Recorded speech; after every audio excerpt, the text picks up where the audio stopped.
Super excited today. I am here at the Lilac Gardens in Woodland, Washington, and I get to do a presentation for the Lilac Gardens Garden Club, and I'll be talking about tulips today. I'm just gonna cruise, look here because it's so beautiful. I don't know if you've ever been to the Lilac Gardens, but it is stunning here. Holland Lilac Gardens.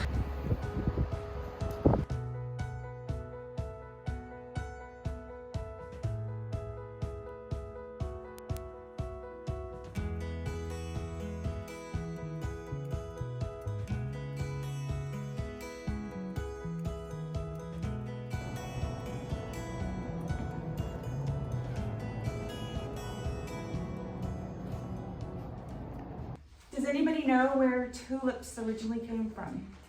Turkey. Yes. They started growing them, cultivating them in Turkey as early as 1000 AD. Carolus Colossius, and he's a Dutch botanist. And so he actually brought them to the Netherlands in, I think it was 1593. The Dutch were successful in cultivating them and growing them, and they had perfect climate. The soil over there, I don't know if you know anything about the Netherlands, but most of it's underground, under sea level. And so they're constantly fighting the sea, but because it's such sandy soil, it's perfect for growing tulips. And they also have the perfect climate for it. I don't know if you've ever heard of tulip mania. They actually developed the first stock market around tulip bulbs. They use it as currency. At one point, the tulips were so,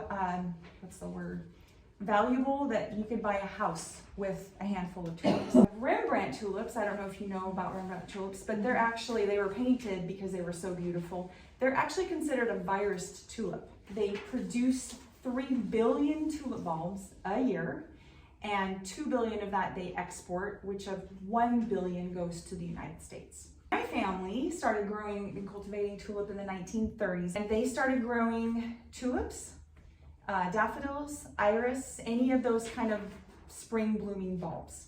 The Netherlands can be very, very cold in the winter time. So they had to literally put hay over their fields in order to protect the bulbs. So it was a very laborious, intensive job. In 1980, before that, it took them, at the time it was really hard to get into the United States. So they were waiting, but they toured the whole entire up the West Coast.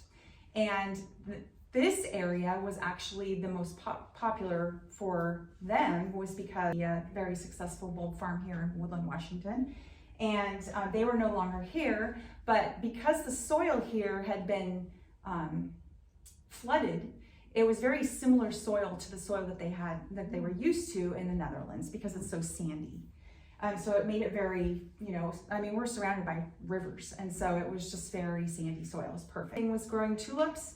But in the Netherlands, they were growing tulips as a bulb production. So a lot of the tulips in the Netherlands aren't necessarily for cut flowers, they're more for bulbs that they send all over the world. So my dad was used to doing bulb production. When he came here, they started doing it as tulip production. We were growing everything outside in the fields. Now you can imagine that when we have a hailstorm, it can be very damaging. The anti-hail machine does is it sends sound waves up into the air in a cannon, and it breaks up the clouds and actually makes it so that the hail doesn't actually damage the property or the flowers. We have 2 farms. We have one here in Washington in Woodland, and then we have another one in Arroyo Grande, California. In Washington, we grow seasonally tulips from January through Mother's Day. We grow most of our product now in greenhouses because it's so hard to grow it outside and it's so automated. We have an automated watering system. I have some YouTube videos on if you're interested in seeing it, but it's very interesting how much more productive and efficient it is now growing it in the greenhouses. But again, we grow tulips in that time. We also grow peonies out in our fields. Those are usually available from May to July. In California, we grow lilies, ranunculus, and snapdragons year-round. We also have greens such as salal and eucalyptus. We actually sell nationwide to our cut flowers. They go all over Hawaii, Alaska, everywhere in the United States. So that's what we do. Have tulip fields open every year so people can pick tulips and also take photos in the tulips, and we just love sharing what we love to do for a living with our community. So self-serve cooler that's in our parking lot. It's an honor system. We restock it pretty much daily. But yeah, you're welcome anytime down at the farm. The tulip fields will open April 7th. I had the 3rd on there, but it's such a slow year. They'll be open through Mother's Day as well. It's such a joy for us to see people come out and just enjoy nature. There's 3 reasons why you would plant a tulip bulb. Most of you are familiar with planting it in your garden. Now, again, I told you that in the Netherlands, we grew them as for the bulb production. And then we also now grow them for the flower production. We actually, when we grow them out in the fields, we can also do flower production, but we can cut them a certain way where we can reuse that bulb. But we do plant them in the fall, and then we dig all of them up, and then we store them, and then we replant them again in the fall. I call tulips the diva of bulbs because they like to be replanted. They like to be, taken care of. And if you plant them in your yard, they probably will come up for a couple, 2-3 years. Okay. Really cool thing. This is like the coolest thing to me about tulip bulbs is when you get them from the store or wherever you get them from. That tulip bulb already, if you cut it in the middle, that tulip bulb already has every petal, stem, every leaf it's going to be inside that bulb. It's already, there's a picture of it right there on the right. It has layers around it, but the inside of it already has everything it's going to be when you plant that bulb.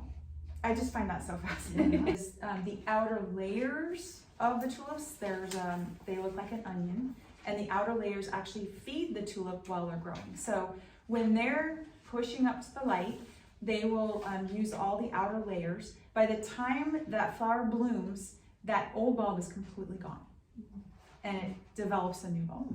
I've told you I have my YouTube channel, and I like to inspire people, and that's one of my most amazing things to share. Like, it's like you already know your purpose. A bulb already knows its purpose.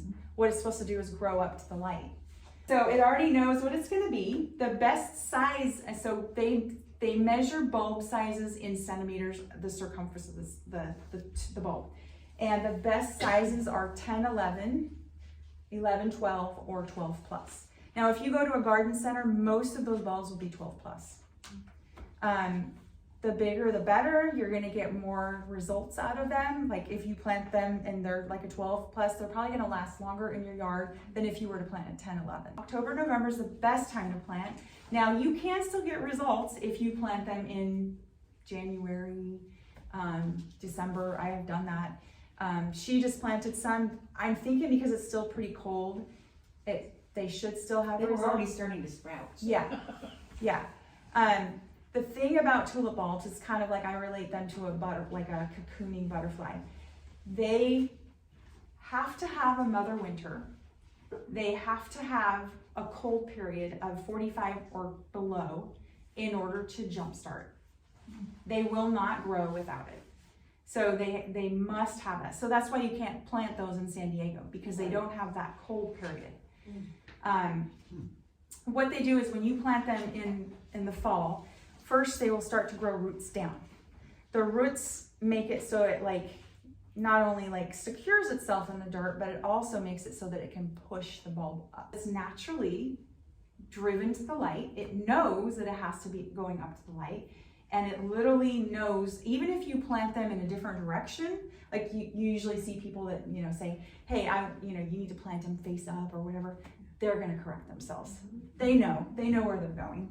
5 to 7 inches deep is the best optimal, to have 5 to 7 inches of soil on top of the bulb. A lot of people have asked me about freezing. We don't have enough cold here in the Northwest to be concerned about that. Now, if you're in a North Dakota or someplace where it's super, super cold, you probably do want to insulate them with some kind of straw or something that protects them. But it's really not necessary. We don't have it long enough here to worry about it. As a matter of fact, in the greenhouses that we grow, we force the bulbs. So we will plant them in trays. We put peat moss on the bottom. We plant the bulbs. We actually put them in there. We put a fine layer of sand on top. And the reason why we use sand is because it's heavy. And because the bulbs push up, if you don't put something that's thick on top of it, they will grow out of the soil. And so we just put like about a layer of sand this much so it doesn't like grow out and everywhere. But what we do is we force Mother Nature and we put them in coolers. And so we have coolers that are the right temperatures. And so again, in order to jumpstart those tulips, we put them in there. So we plant them all in from October through December. And then we stagger them from January all the way through Mother's Day. So we can keep those from sprouting, so to speak. We can turn the temperatures down to as low as freezing to stop them from growing until we want them to grow. Bloom times. So it depends on the different kinds of species, but bloom times can be anywhere. They consider it early, mid, or late. So normally an early variety, blooming variety would be anywhere mid-March to end of March. Medium or mid blooming, they grow usually end of March to the middle of April. Do you have any blooming right now? They're just popping up, so they're not. No, it's okay. So late. Yeah, so late. Like there's not really even any color out there. They're definitely getting there, but because we're seeing daffodils and narcissus and things like that. Yeah, not the tulips. Not yet, but they're close. Yeah. And then the late varieties are usually between mid-April to end April. There's lots of different types of tulips, different types and varieties, and they also have early, mid, and late. There's the typical Darwin hybrid, Triumph tulips, double fringed, parrot, Kaufmania, Fosteriana, and then there's also species tulips and all different. Are those shipped from Holland then? We actually get most of our bulbs every year from the Netherlands, from Holland. Some of them we get from New Zealand, Chile. When you dig up a tulip in June, what happens is when they're in the ground, they start developing little bulbs around them. And the reason why they don't last so long is because when the little bulb is on the big bulb, the little bulb starts taking nutrition from the big bulb. Mm-hmm. So what you need to do is when you dig them up, you need to take the small ones off, throw them away. You're literally not even going to get a flower out of them, maybe a leaf. So usually those are, put them in the compost pile.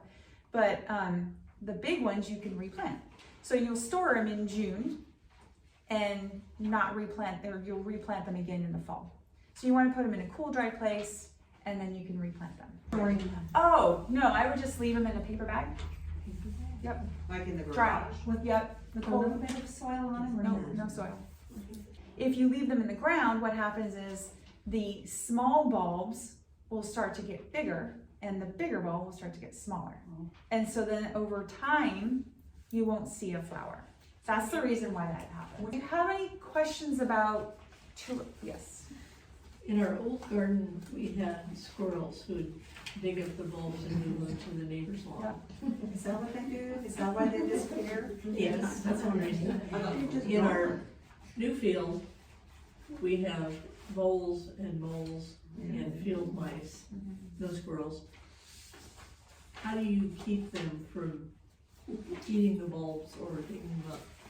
The best thing I recommend is to plant them either in chicken wire or something fine so that they can still grow and the roots can still go down, but the critters can't get through it. Okay. So under and over them? If you almost kind of like little buckets. Yeah, not over it, but maybe just on the sides, just underneath and then on the sides. Another thing that you can do is grow garlic.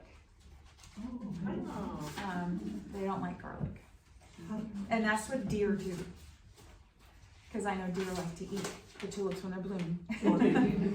They're like candy. They eat everything. Yes. Any other questions about growing or planting tulips? Tulips in pots, how do you space them? I do at least a bulb length apart. You can plant them pretty closely. I've had them where they're literally touching. They're still gonna be fine. Do you, give them any bulk food? And the only thing I would recommend is anything with nitrogen or bone meal. They really like that well-drained soil, so it's, you know, you could even, like I plant a lot of containers too, and so it's really, really important when you plant them in containers that you have well-drained containers, you have holes in them, because if they get too soggy, they will mold and they will rot. Yeah. Cut tulip. Tulips can grow up to 2 additional inches when they're in the vase. They are not necessarily the biggest friend of floral designers. However, you can stunt their growth by putting a little slit right at here, like with a knife or even like a pin, and that should keep them at their stage when you put them in a design. I just never do that because I love how they grow. So these I put in there last night, and they were pretty short. These will literally grow up and out. Oh. They just, and I usually do tulips just by themselves because they have their own leaves. They're just, they don't need anything else. They're just incredible. And on Facebook, you did something where you dip your tulips in something. That was because there's a lot of sand sometimes in the oh, I wanted to show you guys this too. There's a lot of sand in the leaves because, especially the ones that we grow, because you guys don't mind a little bit of dirt, do you? These are the ones that we grow in the greenhouse. So, so we actually pull them up. We don't cut them. We pull them up. We will not reuse this bulb because it won't, even if we cut it, the bulb, the way that it's grown, we can't reuse it. Before we send them off to our customers, we cut them and then we bunch them and all that. I, got some at the self-service stand or whatever, and for a few days they were standing upright and then they started drooping over, and somebody said, put a penny in the water. I did, it didn't do anything. I put 2 pennies in there. Right, can't throw more pennies either. Is it better just cut them shorter if you want to? That's what I would do, yeah. Yeah. But I mean, you can do that pin thing where you know, if you don't want And that it to help- grow like that. That Yeah, helps it'll them stand stuff. up? No, you have Oh. to do that before. I do have, if you guys are interested, I do have a YouTube video where my father explains how, you know, the stages. It's actually a really, really good video. I even learned something from it.